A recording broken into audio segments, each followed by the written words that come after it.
You know, sometimes a piece of fabric just speaks to you, especially if it's on sale.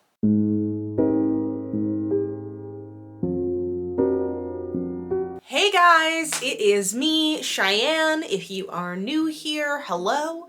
I am a cosplayer, toy collector, nerd person, seamstress, and I have a new project that I'm gonna get started on today, so I figured I would just take some time to talk about it and film it and do the thing. So the other day, I was at Joann's for probably something minimal, probably just for thread or piping or something like that, because I feel like this is what always happens. I will go to Joann's for some small thing that I need, and then I will see something else and I'll be like, oh God, I need that, because I have no self-control. I was at Joann's and I'm walking past all the fabric, as you do, and there is a sign that says all of the Quilter Showcase fabrics are $3.99 a yard, and that's a nice price. So I kind of happened to like pop my eyes over, like as I'm walking past, and I saw this fabric and I knew that if I did not make something with it, that I would perish. So look at this. Look at this like 60s hippie. Trixie Mattel does a advertisement jingle for Trix yogurt. Like, that's the energy of this, right? And I saw it and I was like, I need it. I knew I had to have it. I got 4 yards of it. And also it was so cheap. So this was $12, right? For me to get 4 yards of this. Initially, I had no idea what I wanted to do with it. I was like, I kind of want to do like a dress, like maybe something kind of 60s. And that was as far as my thought process went. That was all I had in my head, was like dress, 60s, profit. I came home and I looked at, I have some 60s patterns, but not that many, because for a long time, my aesthetic in terms of stuff I made was much more 50s. And I've gotten much more into kind of 60s stuff. I feel like mod 60s dresses are really fun to make out of like a print like this, because the dress itself is so simple and they're just fun and short. And especially since I cut my hair short, I can kind of do a little 60s flip. I think that's really fun. So I was like, I would love to do something, but I didn't have a lot of 60s patterns. And I looked through some on the internet and I wasn't really finding anything that I wanted. And then I was at Joann's for something else, probably the week after, and McCall's patterns are on sale. So I'm like, okay, McCall's has some decent vintage patterns, so why don't I just tootle on through and see what they have. I'm looking through the catalog and I see this pattern and it's perfect.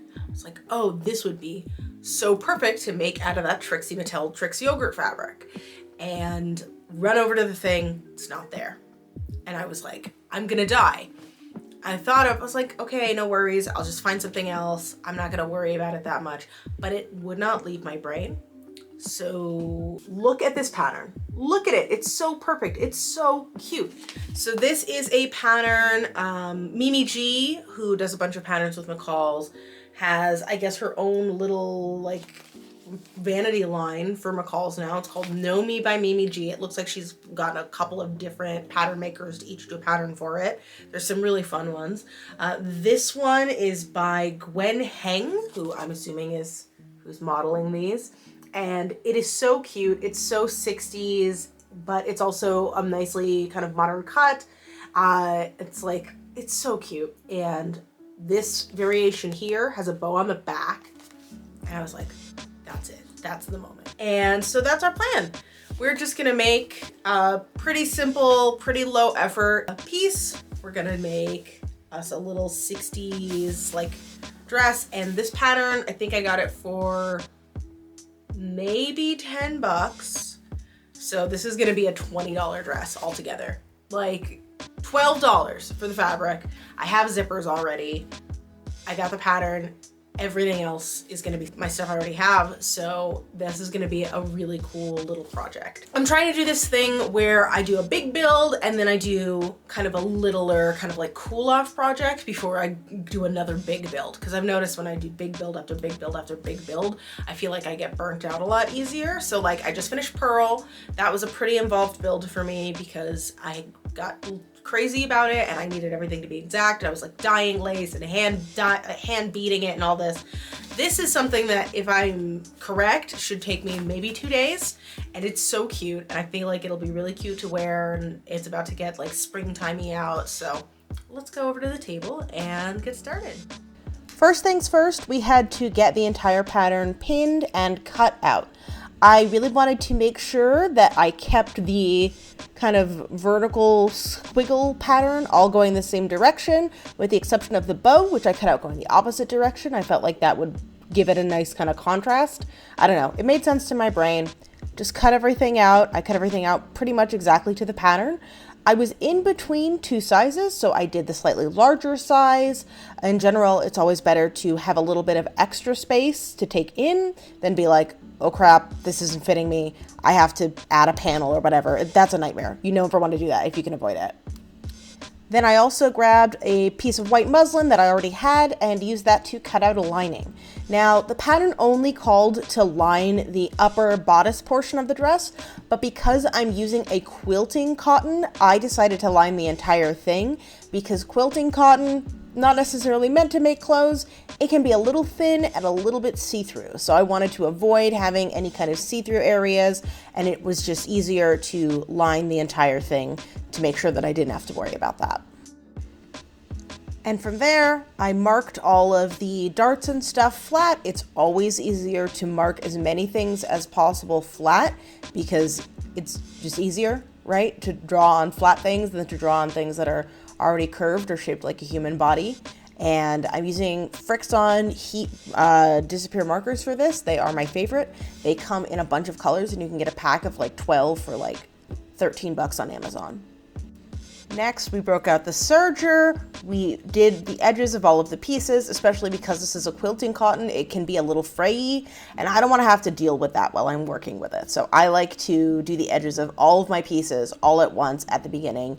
It just makes my life simpler, I feel like. Then once everything was edged, I took everything over to my regular machine and I sewed down all of the darts flat because this pattern only has a couple of darts. It was just easier to do all of the darts at once before I started putting anything together. And then you just take all of those and press them all down. I like to press my darts towards the center, and then we were able to start getting the pieces put together. And when you're doing a fully lined dress like this, most of the time you're basically making 2 dresses. So I put my pieces together out of the fashion fabric for the bodice and the skirt, and then I did the same with my lining. So all the darts, all of the pieces, because then basically what I'm gonna do is I'm going to attach them at the neckline, turn that in and press it, and then that's going to be my lining for everything. Okay, so before I clipped or pressed anything on the neckline, I just wanted to throw it on to make sure that I like where it's hitting me, because if I was going to want to change the neckline, now would be the time to do it. There's a part of me that wants to lower it because I'm a hoe, right? But I think that where it hits now is actually really nice. It's modest enough that I could wear this like teaching or stuff like that. So I'm actually pretty happy with it. My sports bra right now notwithstanding. So I'm going to take this off, clip it, press it, and then we're going to put the zipper into the side seam. And anytime you have anything with curves or points like this, you want to clip it. The pattern only called to clip at those points, but I feel like anytime there's a curve, I like to clip along the curve as well. It just helps it lay a little bit easier for me. So I did basically the entirety of that kind of sweetheart neckline area. Turn that under, press that down, and then just to make my life easier, I turned my machine length the whole way up and basted the sides and the bottom together. It's just gonna make putting the zipper in so much easier than trying to like hold and sandwich a bunch of different layers of fabric. I just think it's simpler. And then after that, I was able to finally put my zipper in. I did an invisible zipper in the side of the garment. The pattern called for one in the back, but there's a bow on the back. So I was like, no, I'm putting it in the side. It just made more sense to me. Okay, so this is the first try on with the zipper in the side. I definitely am going to shorten it, and it's very matronly on me because I was between sizes. I made the size up. Now that I have it on and I'm looking at it on myself, I'm definitely going to tighten these darts up because you want it to have kind of kind of a that energy, but because it's a little loose, it's giving like church mom. That's not the plan. We want 60s. So we're gonna do tighter in the darts, and then I think I'm gonna shorten it to probably at least here, because the whole point is we want a 60s, like swinging, like laugh-in kind of energy dress. So I'm gonna go make those changes. And make those changes we did. I just took all of the darts that were already on the dress and made them a tiny bit bigger on each side. It honestly was a little bit annoying because I had to basically take the top and the bottom apart and then redo the darts on the inside and the lining, but it was worth it. Okay, so very, very slight tweaks to the darts, but I think it's just enough because I don't want it to be so tight that I like look like a sausage, right? If you tighten it too much, then you're losing that kind of 60s shape, but I still want it to show that I have a shape. I'm much happier with that. I need to press it in the front still. You can kind of, I think you can kind of tell. I don't know if you can actually tell, but I can tell. I'm definitely gonna shorten it. I think I'm gonna mark it now, but I'm gonna wait to take the length off because I also want to put the sleeves on and kind of decide how long it's gonna look with the sleeves and all that.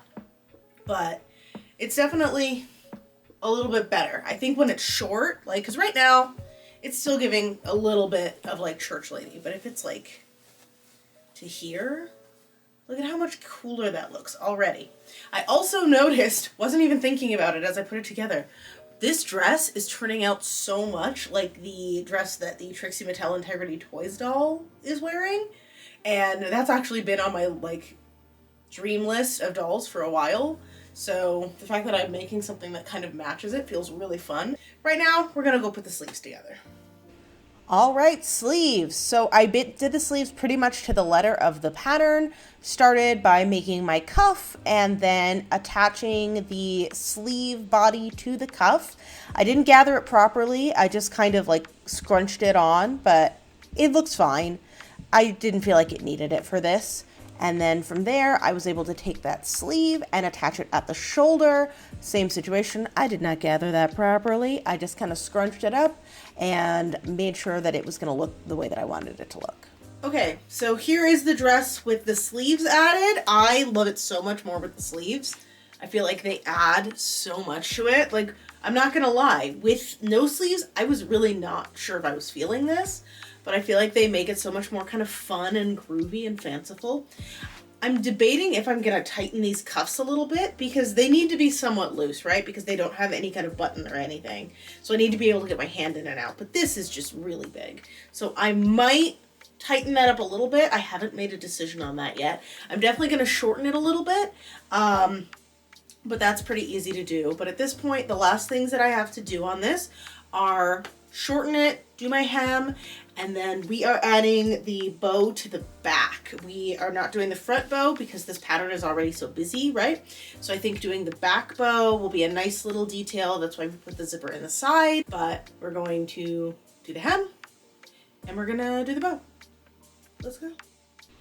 So I did the hem real quick and dirty. I marked the length I wanted it on myself with my Frixion pens, cut it. I ended up serging that end and just turning it under. Pretty simple. I didn't do anything super complicated there. Made the bow just as according to the pattern, and then I pinned that and hand sewed it on. The pattern called to have the zipper in the back and then have the bow attached with snaps. That seemed like too much. It seemed like more work than was necessary to me. It was easier to just have the zipper on the side and have the bow sewn on, in my opinion. And then I had a little bit of fabric left, so I also decided to make myself a matching hair bow. I couldn't resist. I literally just glued a big bow onto a big hair clip, and that was gonna work. And from there, the dress was done, so I had to force my husband to take me out for boba so I could wear it someplace cute. We went to Pink Cactus Boba in downtown. I love this place. I felt so cute in this dress. It's really comfortable. It's really kind of breezy and springtimey. I feel like I am going to get a lot of wear out of it. I also feel like pairing it with different colored tights are going to be a really fun way to kind of vary it. So I'm really excited about that. I really love wearing it with my big flip. I love the bow. I am really, really happy with this. I'm really proud of it. I can't wait to make more kind of 60s stuff. Am I in my 60s era, guys? Thank you so much for watching. If you liked it, like and subscribe if you feel like it. You don't have to. I'm not your real dad. There's another video here. You should click on that also because it's another thing that I made. All right, I'll see you guys next time. Bye.